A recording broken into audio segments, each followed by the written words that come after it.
Peace, peace, peace, and welcome to a brand new episode of Out the Box Talks. I am your host, Cril. I am excited for another show. I want to thank all of our viewers, all of our listeners that's been rocking with us, man. You know, we were supposed to put out a show last week, but I wasn't able to, so I apologize for that. But we are back with another, dope show, man. This is episode 67.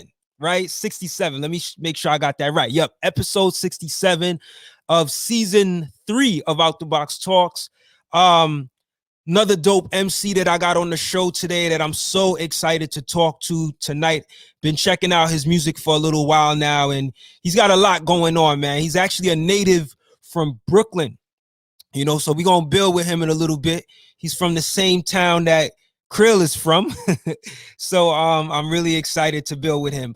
But before we jump into the interview of the night, I do want to put up some banners. I got to remind y'all, the website is outtheboxmedia.com. That's where you can go to find out about all of our previous shows. We got our merch store, which is available now by just going to that website. We also have, I'll throw up the merch store right there. It's outtheboxmedia.bigcartel.com. If you want to give donations to Out the Box, you can hit us up at paypal.me/outtheboxmedia.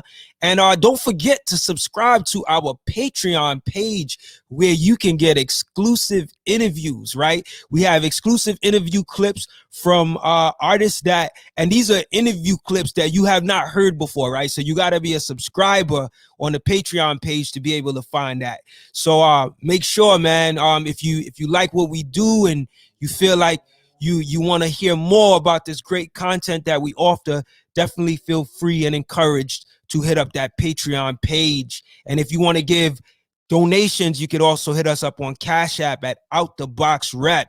If you love what we do as far as Out the Box, if you like the thought-provoking content, the creative, the conscious, the quality hip-hop artists that we have on the show, feel free to support.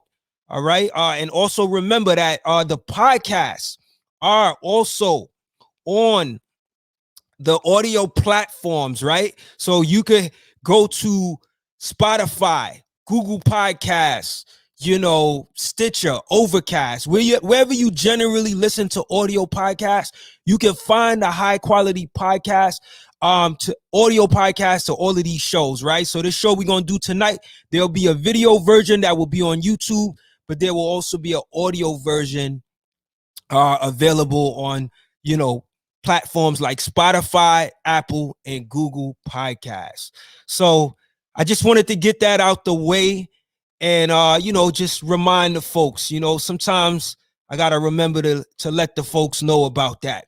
So as I said, man, the guest that I have tonight is hailing from the borough of Brooklyn. He has been making some strides for himself. I want to say since about 2018, he put out a project called From the Burning East with Love. Then in 2019, he had a really interesting, busy year in 2019. He dropped Alone Throughout Heaven and Earth. Then a project with Pink Seafood called Black Sand. Then he dropped 2 Mad Moon projects. And then in 2020, another successful year, man. There's just so many releases coming from this brother as of late. So he put out a project called Like Hajime with Best Friend and Ride Alone Fly Together, which is the project which I first got wind of him which Iblis produced, and 11th Wind in 2020. And then just recently, I want to say like a few days ago, he dropped an EP called the Lightwork EP, which is cool because I was supposed to interview this brother a week back, and it worked out that he released a project right before I got a chance to interview him. So we'll talk about a number of his projects, more of his recent projects than the previous, and we'll get to know him a little bit more today in this show. So to our listeners of Out the Box and all of our viewers, without further ado, for our episode 67, I would like to welcome to our show my brother hailing from Brooklyn, New York, AKAI SOLO. Welcome. Good. That's good. Hello. Yo, thanks for having me. Love. I appreciate it. That introduction was fire. Indeed, brother. It's a pleasure to have you, man. I thank you so much for being on the show. And just being able to grace the audience tonight. How's everything with you? Everything is calm. Everything is as copacetic as is, I guess, plausible at the moment. And yeah, I mean, I feel like every day when somebody asks me how am I doing, I'm just like, I'm chilling. I'm not dead. And I feel like that's not that's like the absolute bottom of the situation. As long as I could try to conceive some sort of way out of it, whatever befalls me, I feel like that's a step forward. So like, I'm chilling. Dope. How are you? I'm good. Thanks for asking, brother. I appreciate that.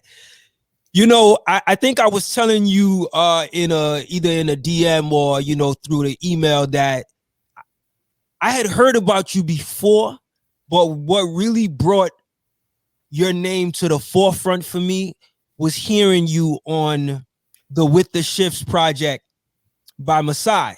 Mm-hmm. And it was just something about the way you came on that track that just was like that intrigued me and brought me into you. And I'm so happy to be able to build with you, because when I was talking with Masai, she was like, yeah, you got to hit up the bro, so I was like, yeah, definitely. I knew within time that it would happen.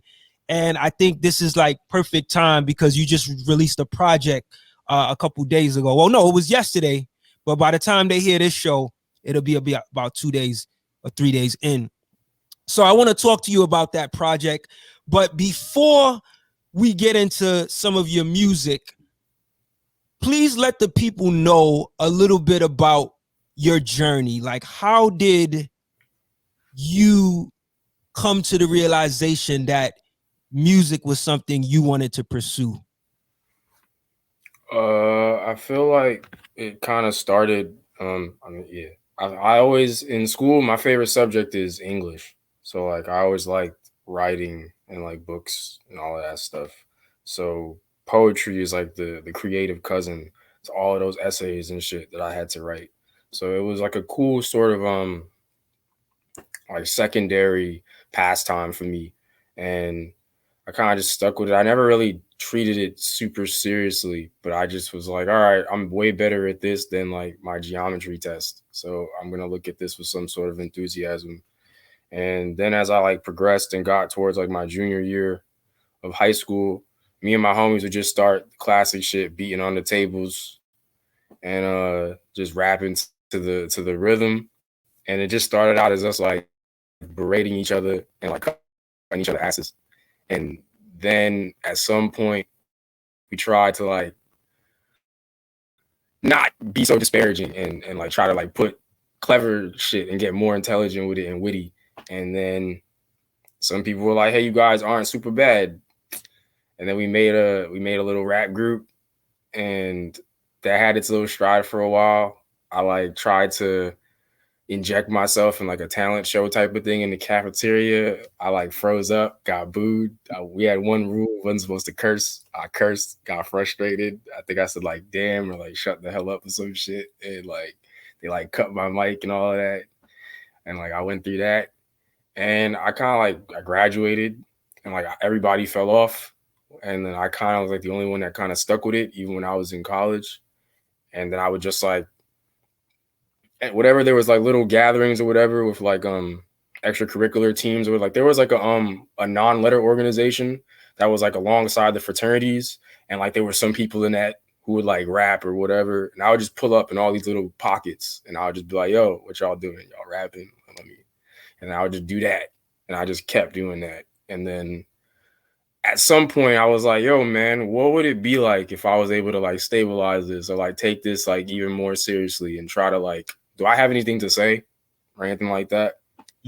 And before I had a concrete answer to that question, I was like losing sleep over trying to write raps and doing it. So I realized I was kind of already hooked.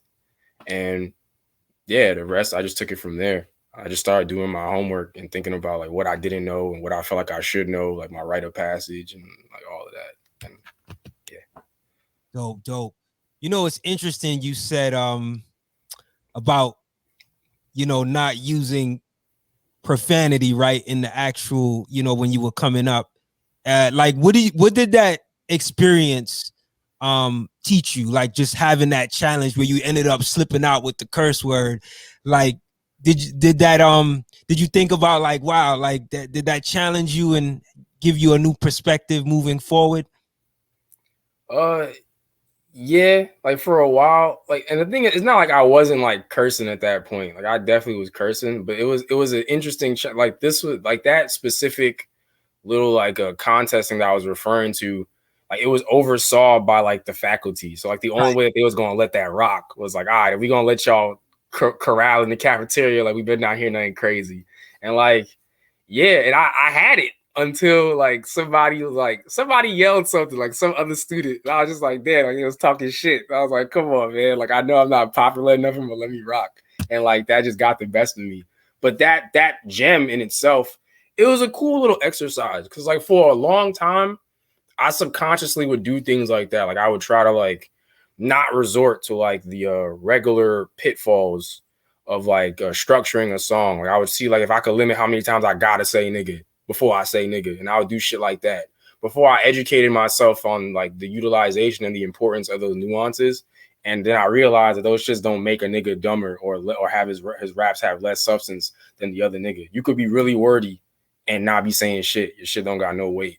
So it's like it was a really humbling process catching the whole full circle of the thing. And like that shit has had like a profound influence on like the development of my style. Cause it's like it allowed me to realize, and I knew it already, but it just reinforced the thought that there's really no rules to this shit. Like you could kind of your path is yours to carve.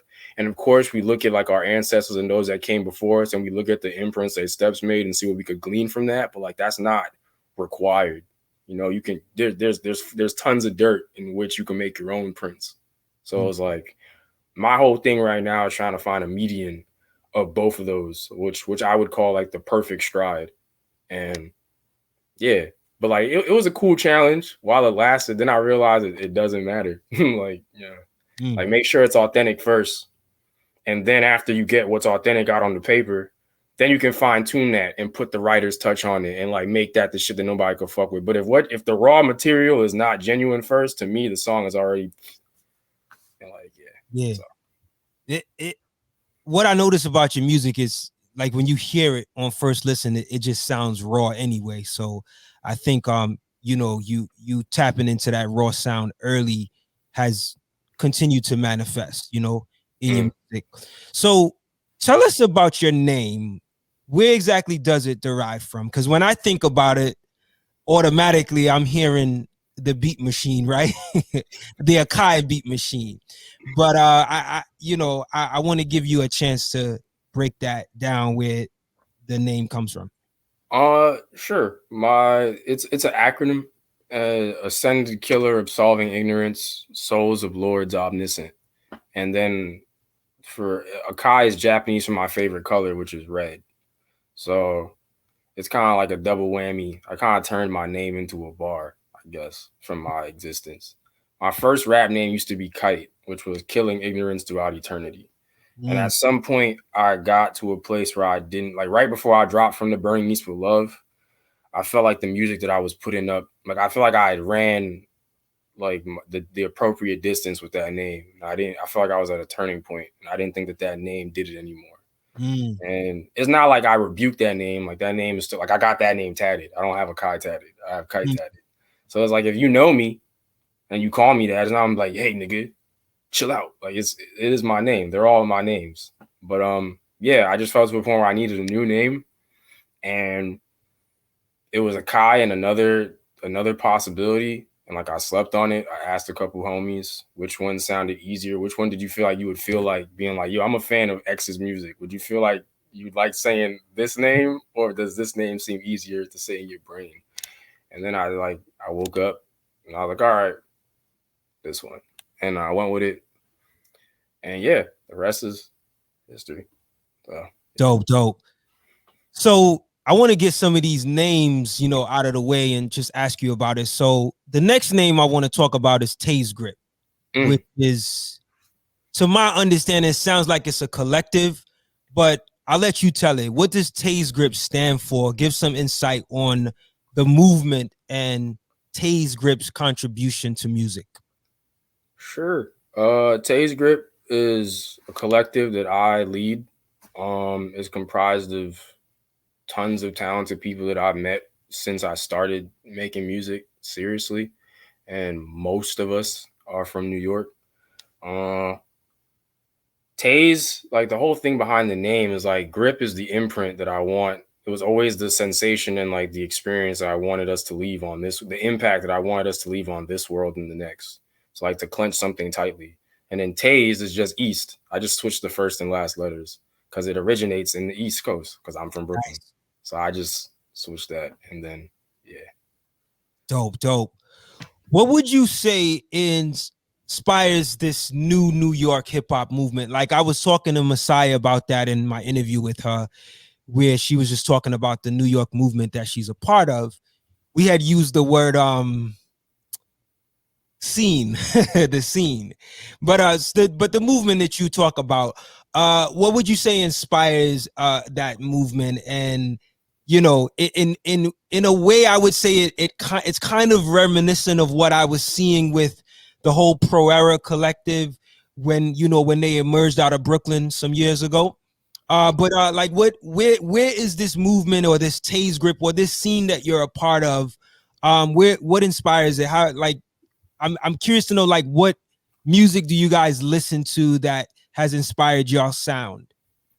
Well, I mean, firstly, I guess Tase Grip is just like a fragment of like this entire movement, because it's like the thing about this movement that I feel like a lot of people sometimes get misconstrued is they assume that all of the identifiable players are the sole components of the movement, which is false.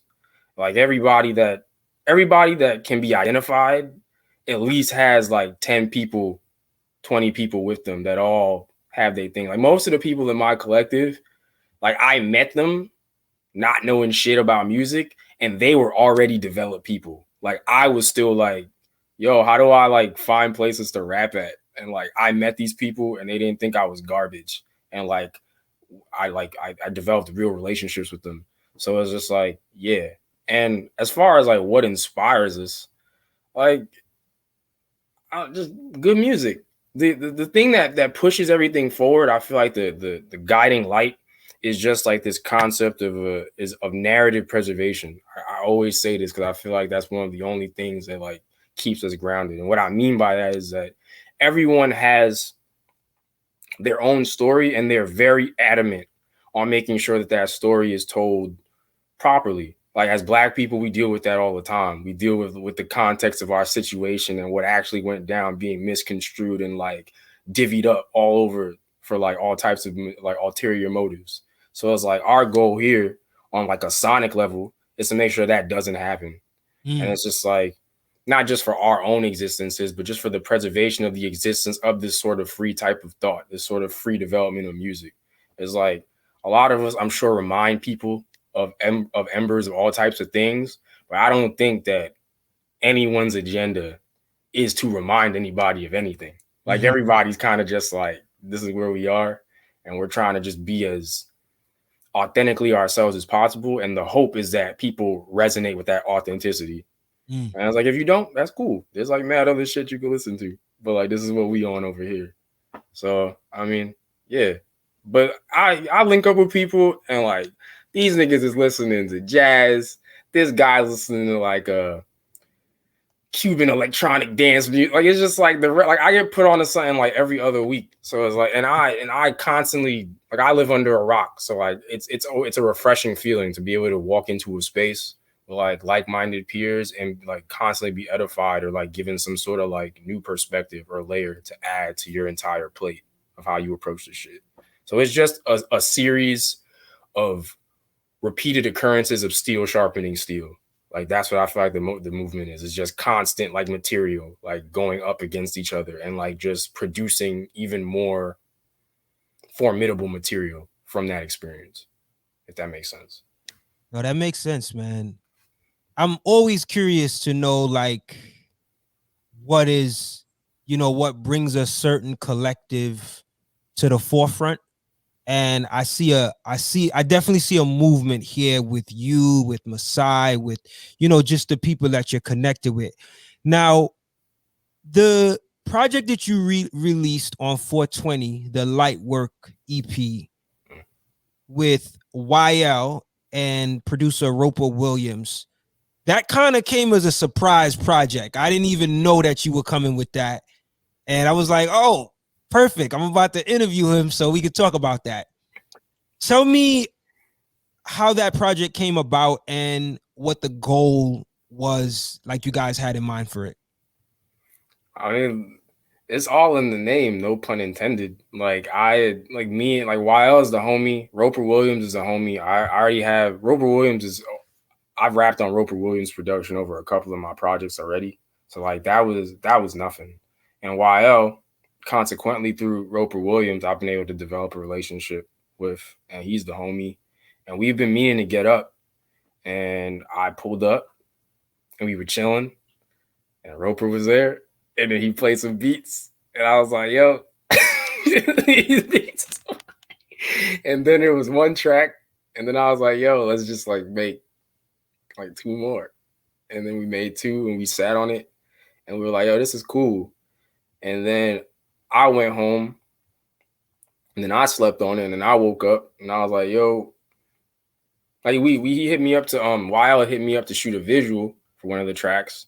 And when I pulled up to shoot the visual, I was just like, yo, let's add another one. And then I was like, let's add 2 more. So it turned into like 6 things. But the whole idea of it really was just like me and Y both had projects coming out in May. So I felt like it would have been a cool thing to just like 2 birds with 1 stone. The collaboration is overdue. If it fits organically and it comes out and it sounds fire, why not put it out? And it also serves as like a sort of like a beacon. Like, yo, man, like this is like the appetizer to like the 2 things that we both have, which takes me back to my original point of me saying that this thing is comprised of like, this is a whole thing comprised of very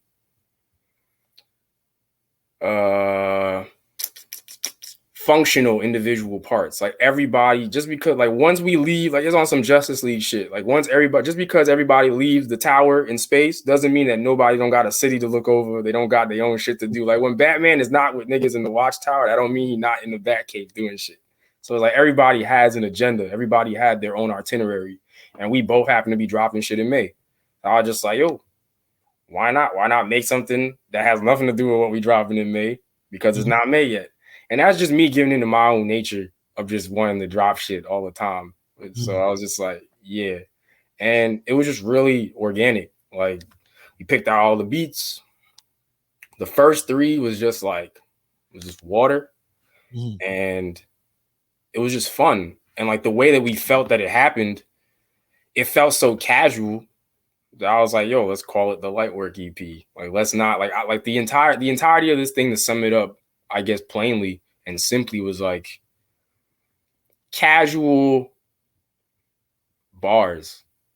And I don't know if that seems like silly, but like just in the sense of like, we wanted to show people that like you don't have to reach into a deep bag or like create some huge like purpose to just put out some good shit. Like it's just like, nah, if I felt like this was good enough and I want people to have it, it's light. We can make more. It's not that deep. We don't gotta like hoard it or anything like that. Like, here you go. Oh, dope.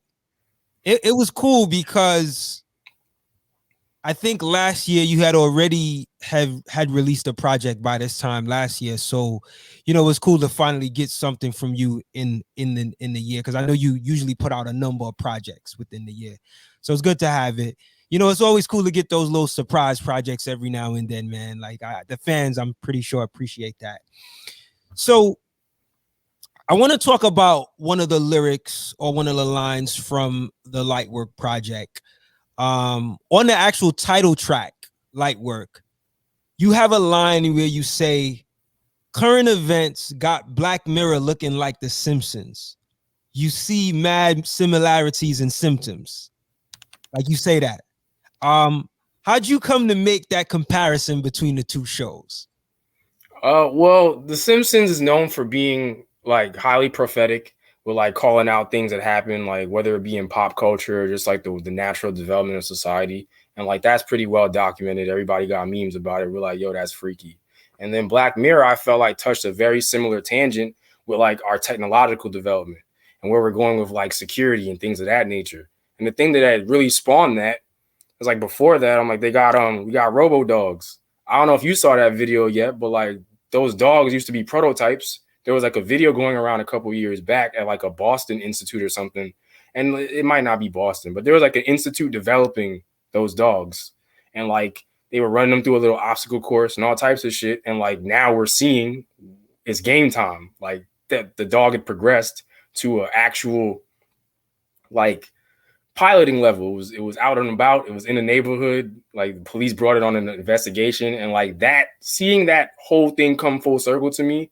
See, one, it made Black Mirror look like clairvoyant as shit, and then secondly, it just felt like it felt eerily familiar to that like weird ass inside industry joke that I always feel like people on that other side of the thing are privy to. Whenever you see things like you see little nuggets of like where the world is going from like people that are like a part of a 1% that aren't even affected by this shit. So it's kind of like a haha, look at what you niggas gonna have to deal with. Shoot. And I was like, I saw that, and it nudged me it made me chuckle in a weird ass way, but it still made me uncomfortable, and I just wanted to write about it. So the symptoms thing, and just like, yeah, those nuggets that I just point out to you was just to show everybody that we were all on the internet. We all got the same that same transmission. So it's like, look at where the buildup led. And it's like the similarities and symptoms, because like, even if you want to go back and refer more to pop culture, and then we look at how these things end up whenever they reach that boiling point. Let's take your random run-of-the-mill like a robot film. What happens when the robots become self-aware? They throw the scientists through the wind, like they break the robot rules. We're not supposed to harm people and all that, and it like goes out of hand. So it's like just telling people once again to keep your eye on the situation and watch how it develops, and try not to be too surprised, because science fiction is becoming less fiction like the further we go. So like, and I thought that was like a little like a funny irony. So like, yeah, I just wanted to write about it. You know, I'm always interested to know like where certain lyrics are inspired from, you know. So I'm glad that you were able to share, you know, some insight on that. So most of your recent project artwork are made up of drawings that almost look like childhood sketches.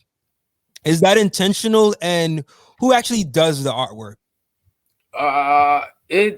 It's definitely intentional, and the people that do my artwork, like it fluctuates. I don't think one person has done any artwork like twice. So I mean, for 11th Wind, I feel like I started out drawing the stencil, and it was really bad, and I didn't like it. So then I asked my girlfriend to draw it, and my girlfriend has a steadier hand than me.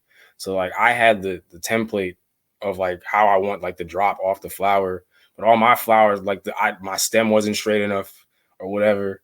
So I just asked her to draw it, and like she made all her petals like symmetrical, and I was like, damn. And like, yeah, and then I like put the thing in an editor, and then I fucked with the color, and I made it pink and green and all that. And then From the Burning East with Love, actually, I took a picture of like the city, and then I sent it to my homie Nelson Bandela, and he put I tried to do it myself, and I didn't like the software I had. Like I tried to put a red filter, some shitty ass red filter from some website, and it was just garbage. And he had, I don't know what he used, but he put the red over it, and it was like that deep red. And I was like, this is it. And like, yeah. So yeah, generally, if I don't have anybody, the energy that I always try to go for my shit is like this authentic fragment of like what I experienced. So if I could draw it, I'll draw it. If I have a picture that I feel like captures it, it'll be a picture like my phone, something that I took when I was out and about or something. And like if I don't like if the camera quality or anything doesn't carry itself all the way through, that's when I'll try to tap into some like external measures to try and amplify that. But like also if I'm at the drawing board and that grittiness is accounted for and I'm cool with that, like with 11th Wind, for example, then it's cool. But like generally, I just play it by what I'm trying to convey with the artwork. I see if I have the skill set, and if I don't have the skill set, I look through the book for all of the like talented individuals and professionals, and then I try to like meet them halfway, and like I give them where my mind is at. I give them the raw material, and I'm like, and like now what I've been doing for like the last couple, I don't even remember when I started it, but like I just feel like it makes sense. Like I'll give the project to the artist, and I'll let them sit with it and like bump it, and I'll be like, yo, like these are my cornerstones, right? And like let me know how you feel about it. Whatever if you want to, if it's 8:30 and you get up and you like, yo, man, this cover needs a yellow streak, do that. And like so I don't be trying to restrict people and how they choose to feel and resonate with the thing. Because that's like I feel like how you get that's a true collaboration, and that's how everyone gets to put something forward that they're proud of. So yeah. Absolutely.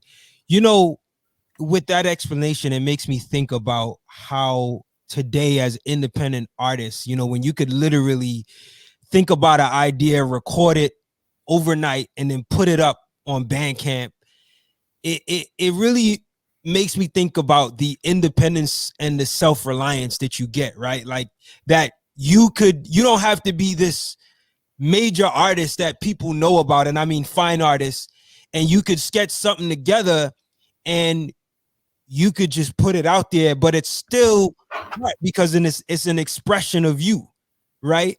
So like that self-reliance, I could definitely dig it. I mean, whether you get to work with somebody that you're really close with, whether it's a family member or you do it yourself, I really admire that about where the music business is today, and from the independent standpoint, like we could actually just take these things into our own hand, you know. But that's dope. Yeah, you want to go sit? You could go ahead and yep, got it. You get yourself situated. So yeah, man, we got AKAI Solo in the place to be. See if you can get your light up a little bit. You're still. No worries. I'm gonna let you set back up. All right. Yeah, there we go. All right. So yeah, man. Again, brother AKAI, it's a pleasure having you here, man. So it's dope that you got this Lightwork project out. I want to talk to you about some of the other projects that you put out as well. But let's talk about some of your earlier projects, which were actually produced by a dude named Bliss. From like projects like, well, RAFT was more recent, but the Mad Moon projects, from the Burning East with Love and Alone Throughout Heaven and Earth, and I think maybe another project or two that I'm missing. He's actually been involved with the production, right? What makes Bliss? Am I saying his name correct? Bliss or Bliss? Iblis. Bliss. Okay, I'm sorry. Yeah. What makes his production work for you? What makes the chemistry between you two flow? Well, it's kind of the same premise as like how I met people for Tase Grip. Like I'm kind of naive, I guess, in the sense where I kind of go off of developing relationships off of like my heart before I kind of like assess anybody's like business viability or whatever. So I kind of like I go out into this thing making friends. So like he grew up with a person I went to high school with who's also in Tase Grip, a fire producer named Shea Butter, and he was also on 11th Wind. He produced Tainted. So they're homies, and Iblis was having a function at his crib one night, and then Shea invited me, and I pulled up, and he was playing beats. I did my rapping thing. I wasn't asked to him, and we traded information. And it was just like he's one of the people that has been around for a significant amount of time and has been able to watch my sound develop and like watch me go from shitty to less shitty. And that gave him a really good opportunity, I guess, to like feel me out, and vice versa. I also watched like his beats progress. So it's kind of like, even if there wasn't any real intention behind it, we were kind of sharpening ourselves, not even necessarily for each other, but for like someone formidable, or like the worthy other piece. And like we were just right next to each other. And it's like, yeah, I just rap on what sounds good. Like, it's not really like there's no exotic science behind it. Like it could come from anybody, and anything could be in the beat. Like, there are things that I definitely like. There are key points to AKAI. Like, if you hit that right, I'm probably gonna like it. But even the way in which I found out I liked those things, like, it wasn't like I knew I was gonna like it. I heard it in artists that I like. Like, I like what I heard Doom rapping over. I like what I heard Rock Marciano rapping over. So I was like, yo, man, all of these dudes that take themselves seriously and that really like put their elbow in it, like, this is the canvas that allows them to truly spread their wings. So let me see what happens if I'm really nice. Let me see what happens to me when I step on this type of shit. And then I did, and then it is what it is. And yeah. But yeah. I'm sorry, I gotta correct you on Alone Throughout Heaven and Earth. It's not Iblis that produced that. It's a dude named BLS, and that's a different person. Oh, yeah. Thanks for that correction. It's I okay. the name and I thought it was Iblis. Yeah. When I first dropped that project, mad people did this. Like, mad people thought that it's very easy to do that. Their names is just a couple letters off, so it's like it's harmless. But yeah. But Iblis has been with me for mad long. Like, generally, if there isn't an intention behind, like, if it's not a specific project, like a Black Sand or something, 8 times out of 10, like, if it's just an AKAI project and it's just everybody and it's like just beats AKAI likes to rap on, Iblis beat will probably beat it. But like, and it's like, yeah, like, that's my dog. So it's like, it's easy. Have you considered yourself producing yourself? Like, I get the vibe that like, when I hear you rhyme, it just reminds me of somebody. This may sound crazy, but like, the way you rhyme sounds like a producer who also rhymes. I don't know if you get what I'm saying. I kind of get it, but like no one's ever told me that. Like Madlib, right? Like, even though you don't hear Madlib rhyme a lot as much as before, like, so you've probably been told that maybe like your music is a bit abstract in terms of its sound. I'm pretty sure you've heard that, right?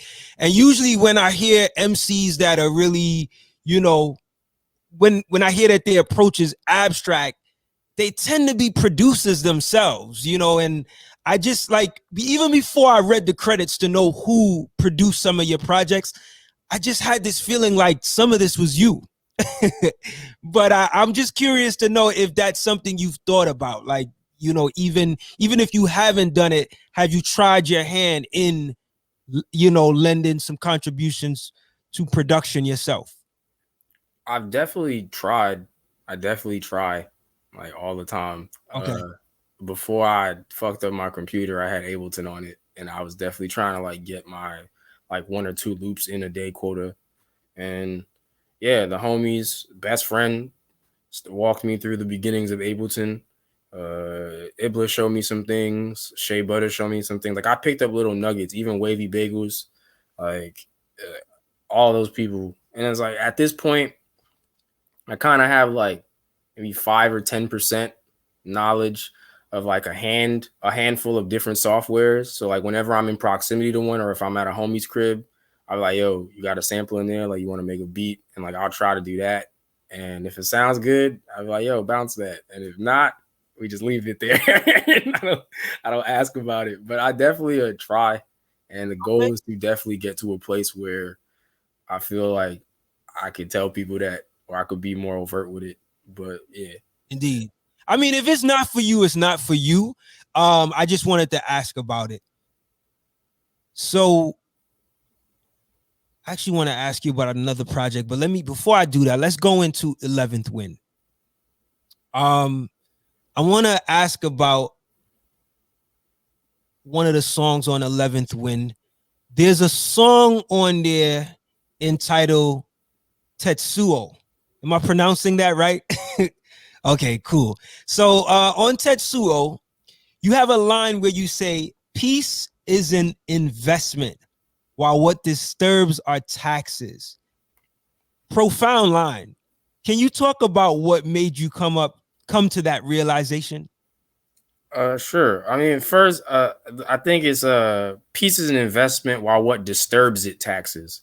But What deserves yeah, it? no disturb. Yeah, but either way, where I was going with that is just like, yeah, like peace is something that you put work in and you put hours in, and it's not something that's built in a day. Like anything worthwhile, and what disturbs it, like the powers that be, your 1%, your organized entities, like all of these like systemic racism, all these things are able to leave like a carbon footprint or something that's able to gradually, constantly impede on you. Like it's not a one-stop transaction.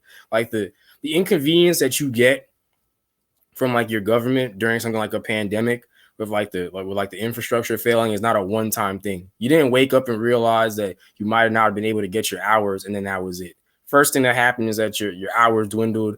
Then it was harder for you to get somebody on the line about your unemployment benefits. Then that trickles down into like disgruntled people on your block in your neighborhood. Like it's like the butterfly effect of conflict that all stems from all of these big brother entities or whatever you attribute your discord to. That's kind of like the thing I like to do with my lines. Like it's really easy to pick a side for me, but I feel like it's way cooler to be able to say things that cover both sides. So it's like these are macro and micro problems.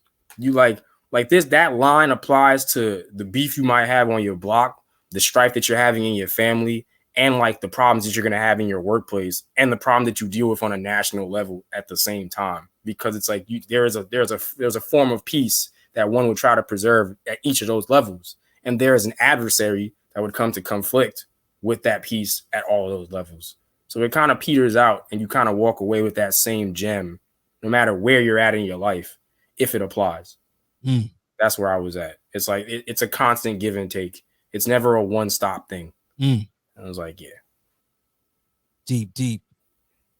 Your flow, you know, when I listen to it, it has sort of a laid back style to it, right? Like laid back drawl to it. But you have a really unique voice that works well with that flow, with that laid back flow. On the song Tainted, you say, make melody out of the mess that I make out of these lines. Can you elaborate on the reason for that line? Well, I like the thing I was telling you earlier where it's like you want to get the raw material out and then like you go back into the board, you go back to the drawing board, or you go back into the workshop and then you fine tune it.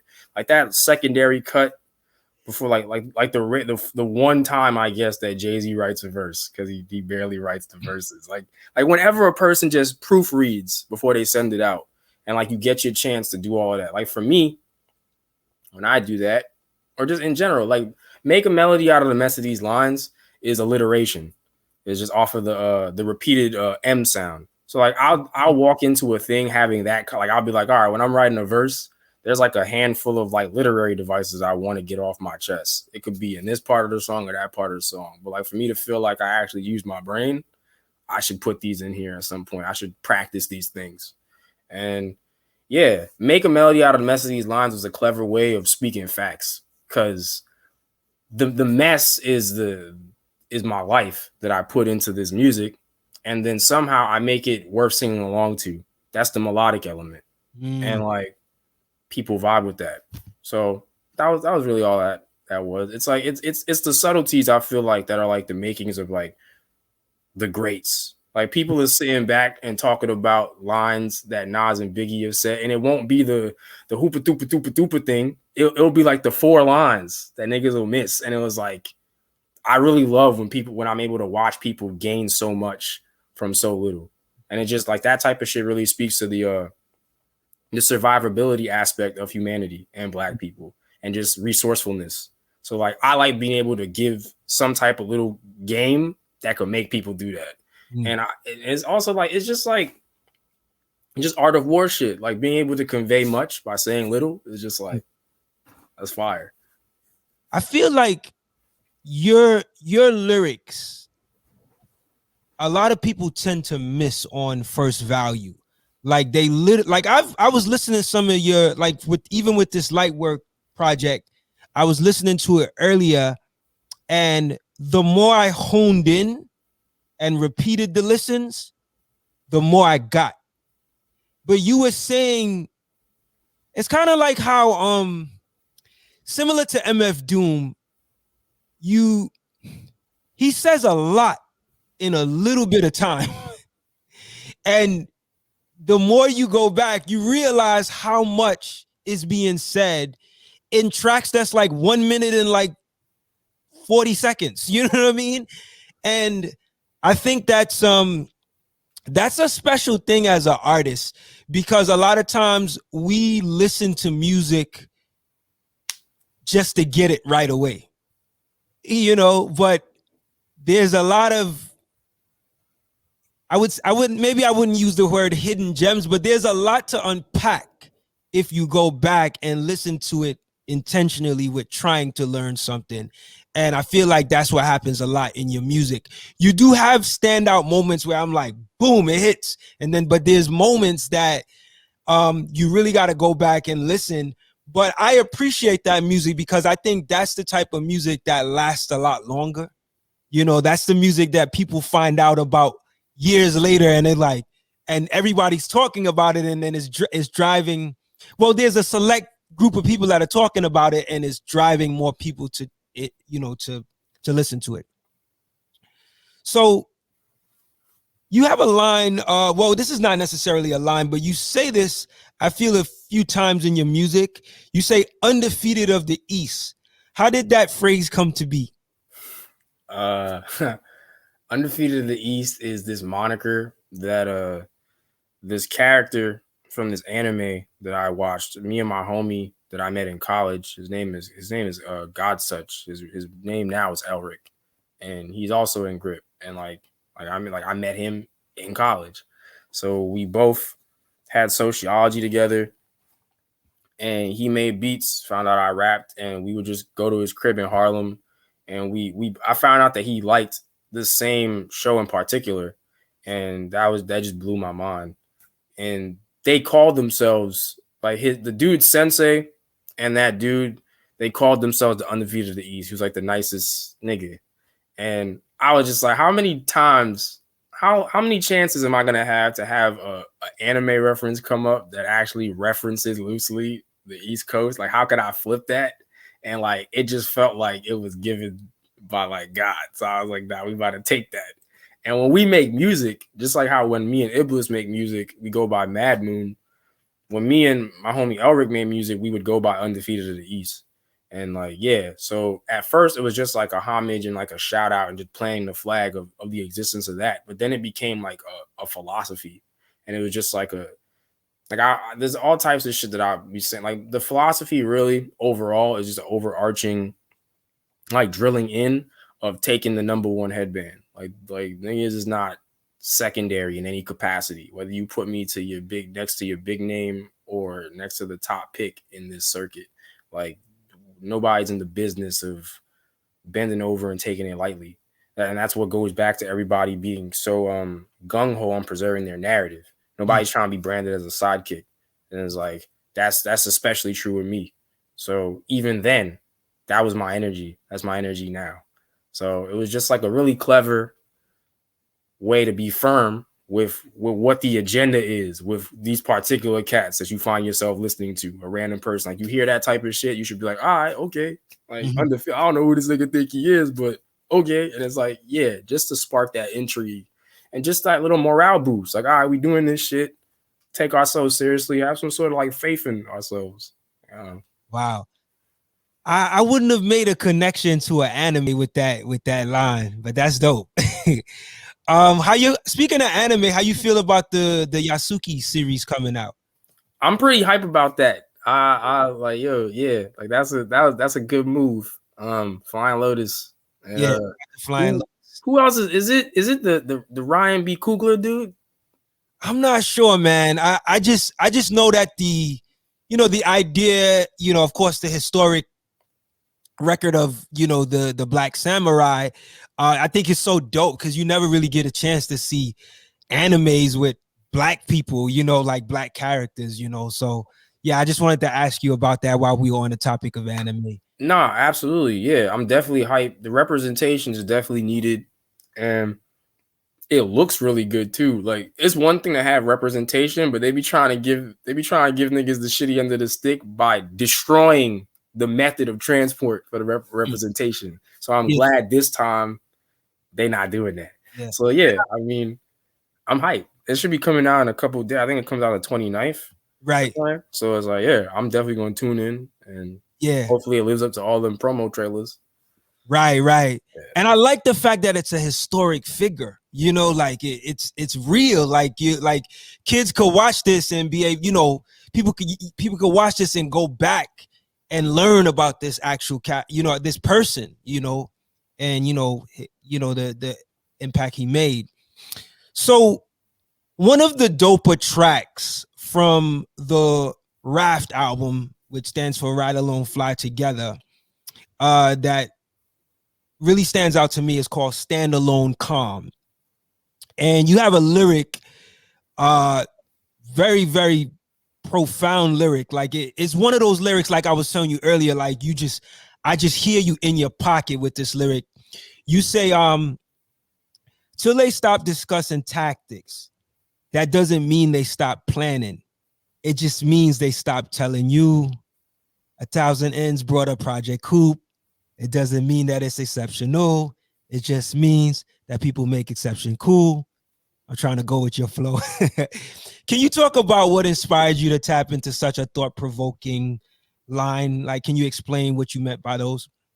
It was just I guess speaking to the fact that nothing is as it seems, like that age-old adage or axiom, whichever one's proper. Just saying that it's just like, never be afraid to like turn over the rock and just look under it and inspect your surroundings. Don't get too complacent. Don't get comfortable. It's just like, just because you don't see the conversation taking place, just because you can't confirm the thing with your eyes doesn't mean it's not taking place somewhere. Like, it's just like I said something today. It was kind of like I showed you where the birds were at. Just because you didn't look up doesn't mean they're not flying. Type shit. So it's like, these gems are for you to be able to like enhance the quality of how you navigate. And it's like, if you choose to turn a blind eye to that, then like the consequences that come as a result of that is on you.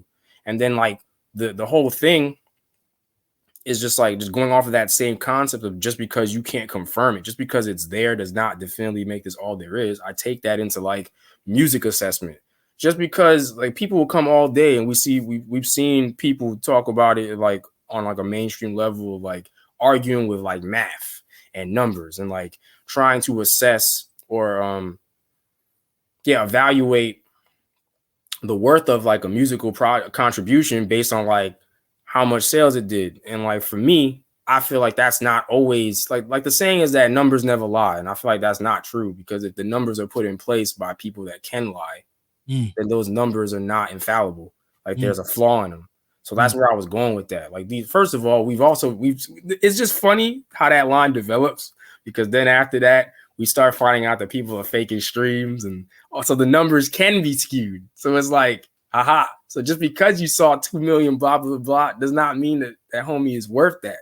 That means that the team know what they're doing in them rooms. And like, so yeah. So the idea is just like, just because someone is able to put this arbitrary number in front of you, this doesn't mean that like that's a definitive period on the conversation. Like what makes the project is the project. Like what goes into it.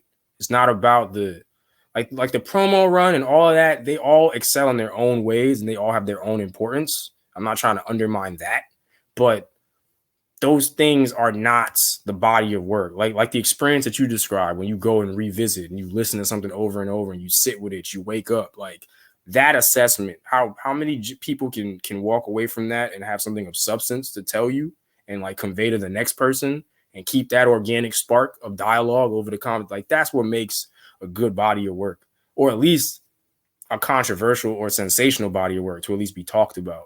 Like anybody with a strong enough budget can create that number, Right. like uproar, in my opinion.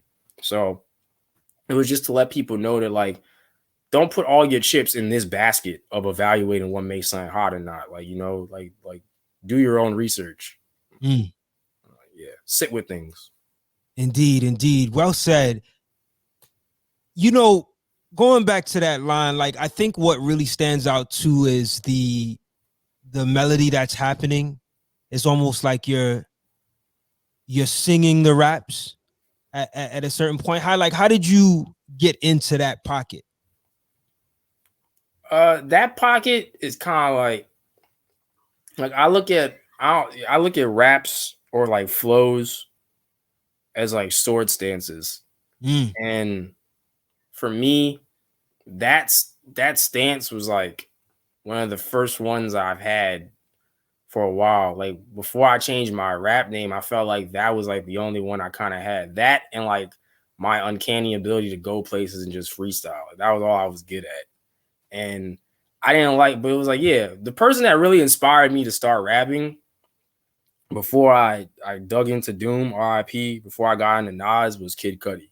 So it was like, Kid Cudi is the reason why I even thought someone like me could even be a rapper. Because at this point, like 2008, 9, like we got Obama, and at the same time, though, 106 in Park's top 10, we got T.I. in the mix. We got all types of, like, the South is running rampant, and they got their foot on their neck, on our necks. And I didn't see any representation for someone like me in that top 10 lineup. So I was kind of just like, all right, this shit is cool. I know the words to this song, but I could never be a rapper. Like, I don't know what's going on. Like, I live under a rock. So I didn't hear College Dropout. I didn't know about Kanye. So like for me, what Kanye represented to a lot of people with that phase, Cuddy did for me.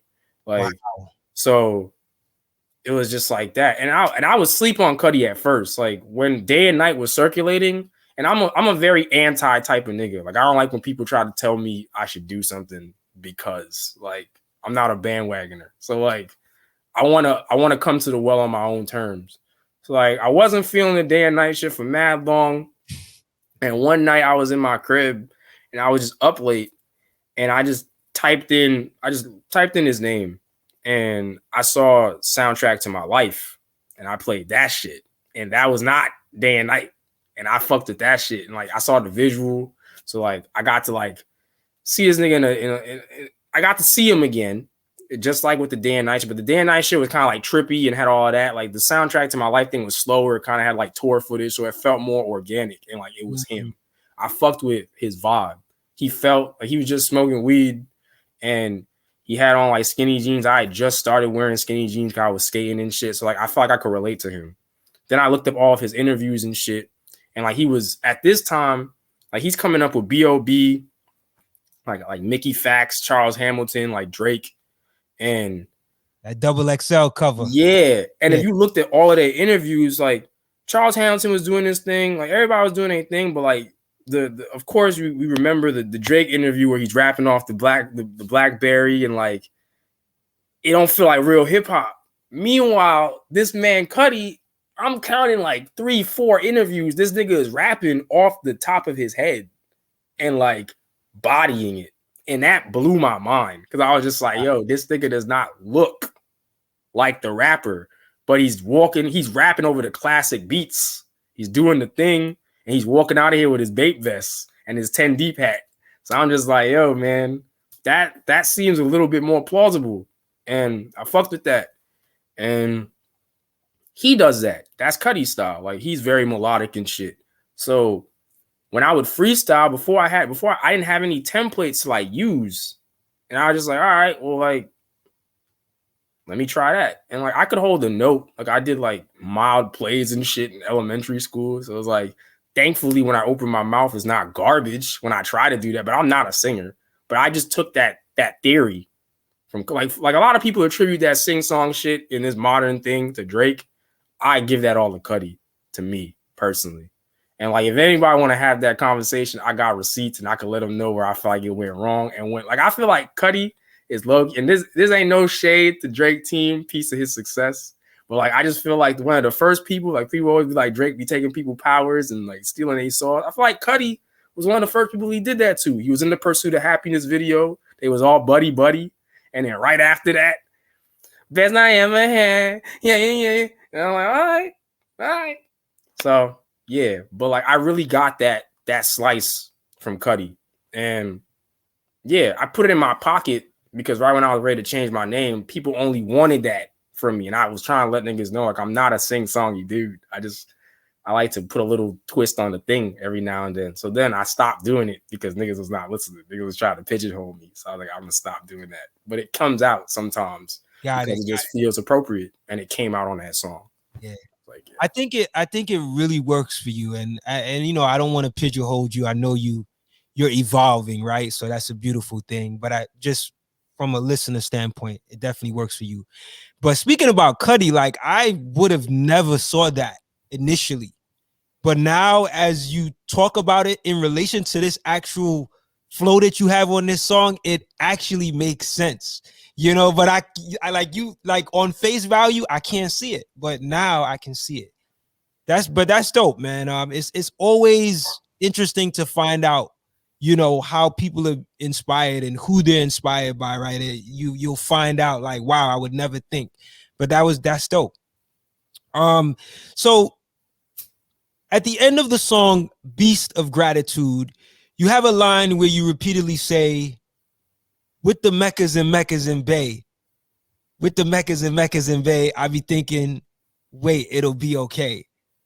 I just want to clarify, like, what does Meccas and Bay actually mean? Like, these are like lines that I'm like, yo, what? Like, I just want to know what you mean. Like, what are you saying?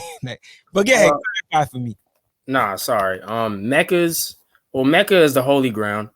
So Mecca, so already like that, I'm using Mecca and I'm using that holy ground as a metaphor for like a checkpoint, a place of reprieve, a moment of rest.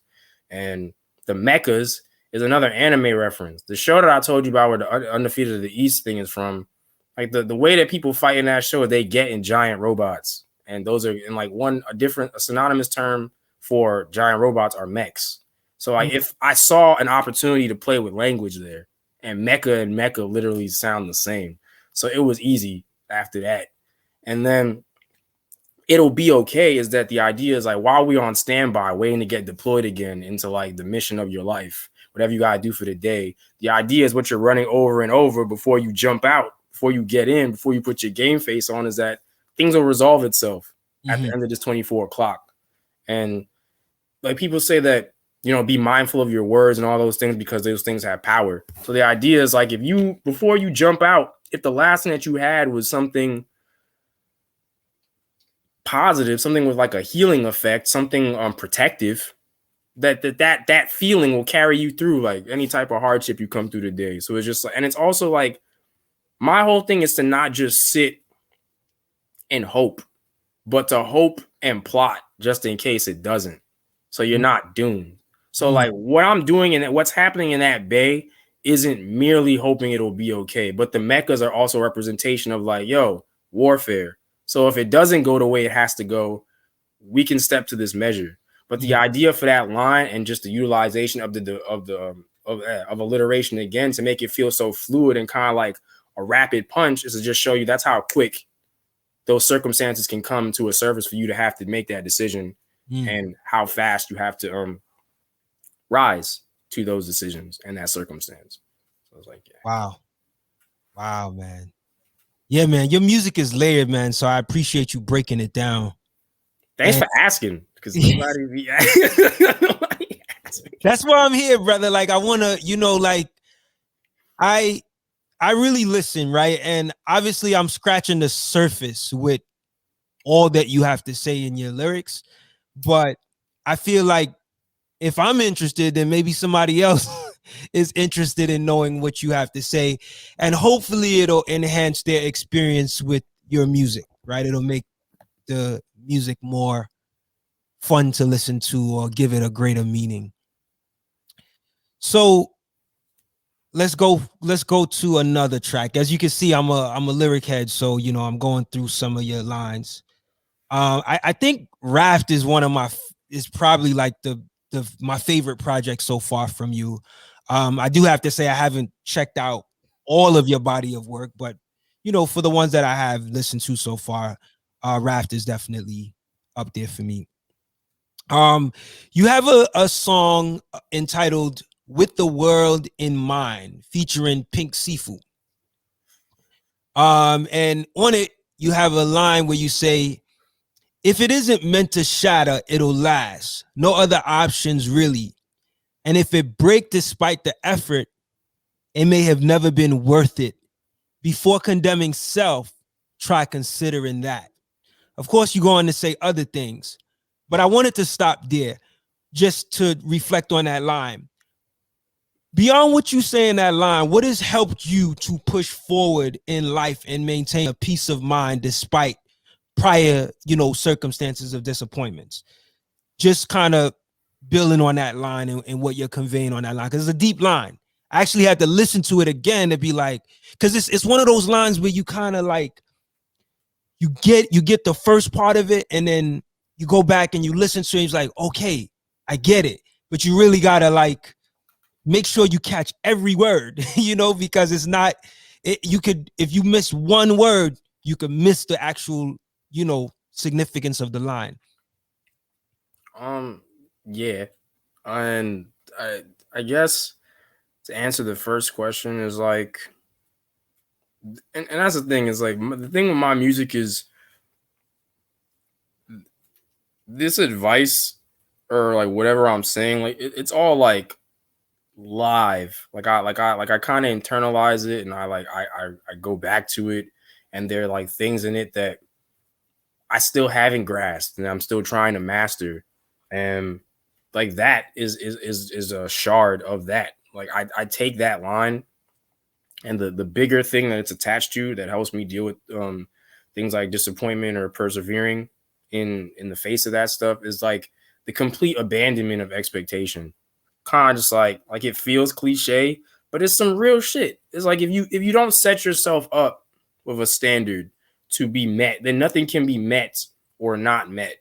And it's like once that contrast isn't identified, like it's right after that rift is identified, the disappointment follows, that the stress is going to follow. So if you never make that connection, or you don't ever you don't anchor yourself to it, and you let things fall where they be, it'll be way easier in post as you're dealing with it. Like the big problem with me is that like I hold things to like a high standard sometimes, and it's like a big thing that I have to do is to completely dismantle that high horse. And I found it way easier to deal with the negatives once I realized I didn't put the positives on such a high ass stool. Like I'm gonna put the positive box of Cheerios on like the tallest fridge, and nobody can reach it, not even myself. That's a losing battle. So I kind of just take the positive O's off of the top of the tallest fridge and maybe put a little bit more in reach. And it's all about also expanding your standards on what that positivity can comprise of. So it's like basically it's abandoning expectation and opening the window of what is acceptable, which isn't necessarily the same. I'm not really trying to tell people to lower their standards, but maybe open up the realm of what is a standard. So it's like it's like if I don't like the color green, like maybe instead of like first I'll try to figure out like how substantial is my dislike of the color green. And if it's not that substantial, maybe I'll try to see if there's like a nuance or something within that experience that I don't like. Maybe it's not that I don't like green. Maybe I don't like forest green. Maybe I don't like a lily green. But if I get faced with like a dark green or a camo, I'm not at a loss. So it's just like really finding out the true depth of your gripe or your situation or whatever, and like seeing if that can't be rectified and modified before it comes up in your life again. And like if you can modify that, the idea is that you should be able to modify how you respond to it. And that's another thing: response over reaction. Like it's way better to respond to something versus reacting. Reacting is spontaneous. Is Right. it's on the dime. Responding is calculated. It's like you sat with it. So it's not, you look before you leap. Reacting is just leaping. So it's like I try to not leap without looking. And yeah, that's kind of where I'm at. Well said, man. Well said. On Kizuna Part 2, you have a line where you say, people don't pop up. They was there the whole time. Lost the noise of the world in your peripheral, so shine. Can you expound on the meaning behind that line as well? The peripheral soul shine is literally that. It's like, I believe that every person next to you has their own value, their own purpose that they can edit at will. I'm not really like, I have tons of lines about flipping off fate and defying like predetermined like activity. That's really, that's how I feel. Like I feel like one of the really cool things about humanity is that ability. It's like, yeah, a lot of things are guided, and I'm not trying to shit on nobody's beliefs, but I also feel like the flip side is that is whether it's all worth it or worthless to resist, we have the ability to take as many detours and to make whatever magic we can out of that detour. You could have just went straight, but today you chose to make a left and a right, and then you stopped at this park, and then something happened at this park. And like, it's like just the ability of that possibility and the magnificence that can come from taking advantage of that possibility at the right time is one of the real cool parts of humanity's development. And then people don't pop up. They was there the whole time. Is me for once walking with that fate that I just said I like to flip off, because it's like, yo, some like what's the saying? Like, there are no coincidences. It's like, you was meant to be in that room with that dude that you ended up making like the fucking most fire song on the album with. Like that wasn't a run of the mill thing. Like, that was for you in the stars. That was for humanity. This was supposed to happen to push us in this direction. And it's like, don't beat yourself up on why that happened. Don't unnecessarily critique yourself, or I guess interrogate yourself on why these things happen. Like, if they have a positive impact, if they push things forward, embrace them with both arms open and just figure out how to springboard and amplify off of that. Like, don't waste brain cells trying to figure out why a good thing happened. Just get through the good thing. Try to see if you can expand on the goodness, harness it, figure out the science. Like, if you waste too much time, it's good to ask questions. You just got to ask the right whys. Like, so I was like, yeah. You know, when I heard the line, is another one of those lines I had to really play back and try to piece what I could gather from it. And I'll just share what I felt like I gathered. But I like your explanation, because that sounds really dope too. But what I gathered from it when I thought about it, I thought about this idea that, you know, you could be somebody grinding for mad years trying to make it, right? And it's only a select few that might recognize your talents, or, you know, what you're here to do, right? What you're capable of. And then eventually you become more known, and you become more popular or whatever. And then some of those same people, it could even be family members, right? Like people that wasn't paying attention to you, they now start paying attention. So that's how I was interpreting the line. But at the same time, I always leave room for the possibility that it could be something else. But I just wanted to share that with you. But it was also like really dope to hear what you intended with the line. That's why I love doing these interviews, because I really want to understand what the artist meant. Nah, for sure. And that's a fire takeaway. Like, I'm not even mad at that takeaway. It can mean that now. It doesn't have and that's the fire thing about music.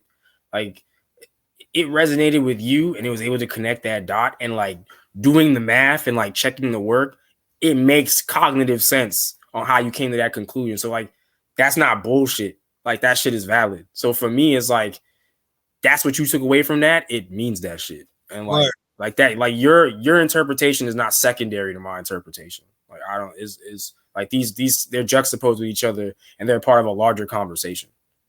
That's deep. That's deep. I appreciate that. Yeah, man. So, AKAI, if I had to ask you to define yourself, right? AKAI Solo, the artist, how would you define yourself musically? Kind of like organized chaos. That's kind of like what I feel like I am. I'm the I'm like the not as far as like that actually it's in my Twitter bio. A bridge and a spark. Like and like I feel like I'm a bridge between mad things. Like I'm a bridge between blackness and anime. I'm a bridge between perceived alternative blackness and like on the nose shit. Like I'm not a gangster. I'm not like anything like that. But like even if you look at how people refer to black people or how they refer to blackness as an experience, like niggas have like an expectation or like a top 5 of what they'll put into the pot, and maybe secondary like I was watching something. I think I was watching The Wire, and like there was like a nigga said something. And he was like niggas is not in the trap reading comic books or whatever, which isn't true, but like just that misconception of like not giving black people and giving blackness its appropriate range and not showing that people are people no matter what circumstances they are, and they're entitled to pursue whatever they feel makes them feel their most genuine self. Me, I am that pursuit. I'd like to think or like to hope that black people especially look at me and look at my shit and look at how I carry myself and would get this really reckless but genuine honesty of being that everyone is capable of, that more people are navigating than like the lens at which we are viewed through likes to give people credit for, and is just like plausible. And yeah, like you are what you are, but none of those individual things completely are the whole. Those things are their own individual conversations that once again loop back to a larger one. And yeah, I'm a spark at the same time because I feel like existence in an environment where it's not meant to flourish is a natural act of rebellion. And that's what I feel like blackness is. Niggas is not trying to have the roads get too far. So anytime there's any progression in any part of history, whether it be like a musical occurrence or like a political stride or anything, it's kind of just like a big like, we wasn't supposed to get this far. And every time we make one of those strides, it's a ripple effect. And now we got 10 more black gymnasts. We got we get further despite how much of the key they want to give niggas to get inside. So like I'm just playing my part in that. It's just like the black excellence doesn't stop. We manifest in all corners and it comes out and leaves the same imprint that niggas was here, niggas contribute, and niggas always have something to say. And niggas had shit to do, and niggas always got it done. So I'm just a spark for that that natural engine, that will to matter as you be. How do you see your music, growing or evolving? Like what is the ultimate impact you would like your music to have? Have you I don't know if you've thought about that or, forecasted the future of what you would like your music to represent moving forward?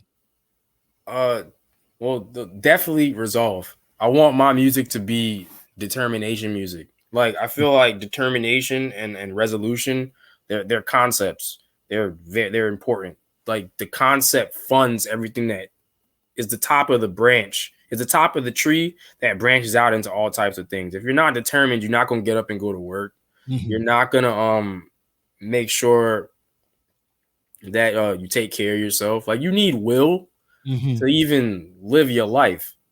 So like, I'm trying to be that will on like a universal level. Like, and that's why I said it has application on a macro and micro level, no matter where you at.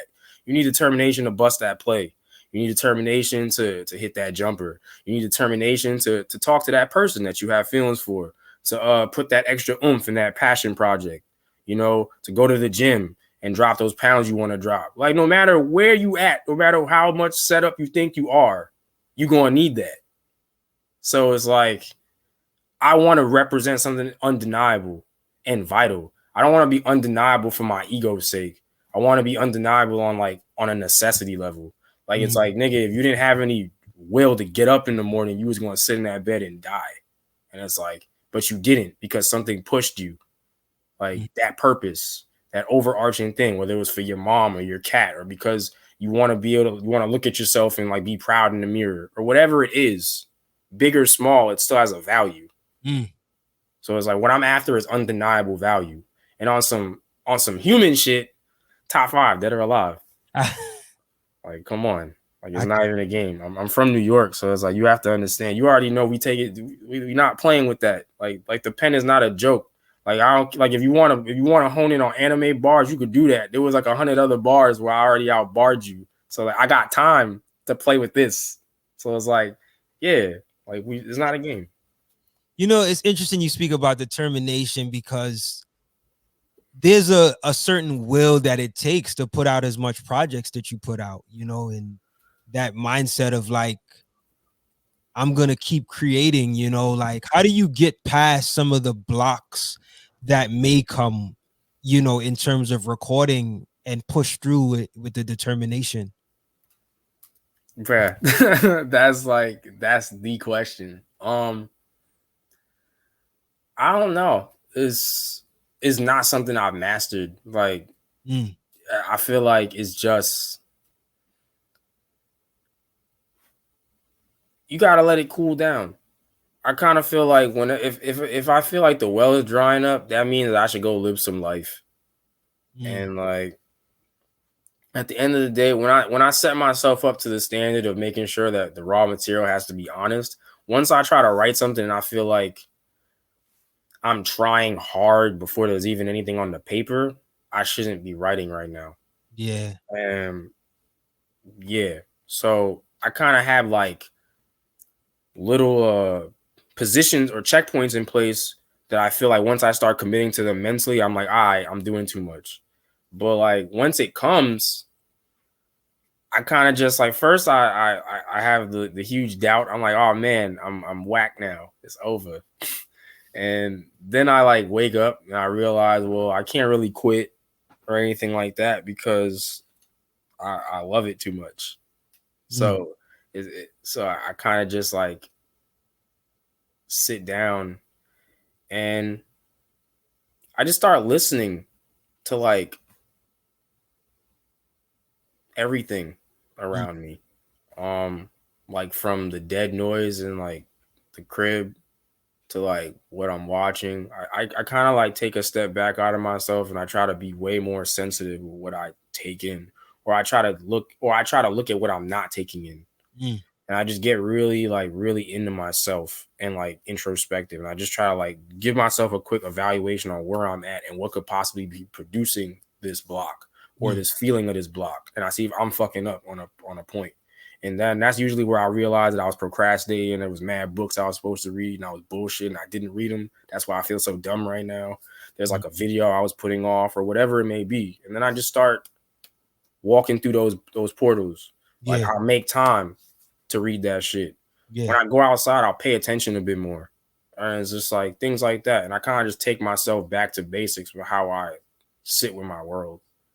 And hopefully by then I start writing shit that's good. And then, yeah. Well said, brother. Well said. So, AKAI, again, man, I want to thank you so much for taking the time with me today, man. I had a pleasure talking with you. But before we go, Tell the people what you got in store for the rest of the year, because I know you got some projects coming up. To my knowledge, you have a project with Navy Blue, right? Produced by Navy Blue. Is that coming soon? Yes, sir. Tell me a little bit about that. Yeah, I'm gonna drop it in May. Like, Oh, so that's right yeah, around. we coming. I'm gonna drop something off that tomorrow actually. So I'm gonna drop a track. Yeah, well today I guess it's 12. So yeah, in a couple hours when I wake up again, I'm gonna drop a track. In May, the whole thing will come out. I'm working on a project that's gonna be executive produced by Billy Woods. I'm gonna like drop it on Backwoods Studios. Shout out Billy Woods. That's just gonna be cool. And then, I got some other like spontaneous bombs that's not really spontaneous. And then, yeah, I'm gonna try to get back in this producer shit. Like what you said really moved me. I'm just no one's ever told me that I rap like a producer, so I feel like I should like try to be better with that. And when I came up with the question, honestly, I didn't even formulate it that way. It just came out like that. But you get the gist of what I meant. But go ahead, yeah. Nah, but yeah. So the Navy Blue thing is first, visuals, and vinyl for people that like that shit. And yeah, I got a couple things in the tank. So it's like it's not really gonna be that different. I'm just trying to organize that's why I called it. I'm trying to organize my chaos a little bit better, and that's what it is. So yeah, there's shit on the way though. Dope, man. I'm looking forward to it, man. Thank you. So again, brother, thank you so much. I wish you all the best in your career. Continued success. If you want to shout out some of your social media pages and websites where people can find you, feel free to go ahead and do that. Sure. My Instagram and my Twitter are Shinlone Red. SHINLONERED. Shin, like the thing that's attached to your leg is Japanese for true. Lone, like loner without an R, and red, because you know what that color is. And stay black, stay beautiful, hyper love, hyper power, grip over everything. Thank you for having me on your platform. Shout out the Box TV. Stop playing with yourself. Support Black publications, podcasts, all types of content. Tap in for the real perspective. And it's not a game. Yeah. Appreciate that, brother. So to all of our listeners out there, just go ahead. Remember to go check out our website, outtheboxmedia.com. You can catch up with the plethora of shows. We've been putting out a lot of shows over the years, AKAI, man. We've been putting out interviews since 2009. So, some of them people that you mentioned from like Rock Marciano to J Electronica to Odyssey. The list goes on, man. We've interviewed a number of these artists, man. And the beautiful thing is you could catch it right on this channel, Out the Box TV. And you go back to the website and catch all of the episodes, man. I'm gonna tap in. This is legendary. Indeed, man. Yeah, man. I got some joints up there, man.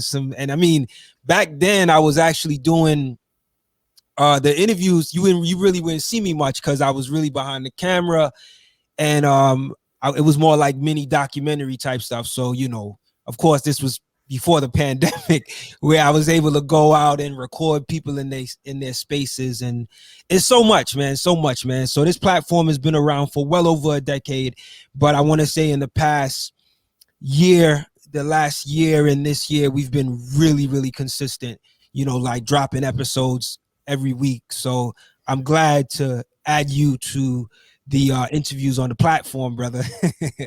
Yo, I'm proud to be a part of it, man. Like, thanks for seeing something. Like, respect, man. Respect. So so to all of our listeners and viewers, make sure y'all go to the website. And till next time, man, we'll have a brand new episode every Friday. Check us out. We are also, you can catch our podcast, our audio podcast on Spotify, Google, Apple Podcasts. So make sure you go there to catch the high quality audio. And until next time, I just want to say peace, love, and light. Y'all stay focused. Y'all stay healthy. Y'all stay safe. And we out.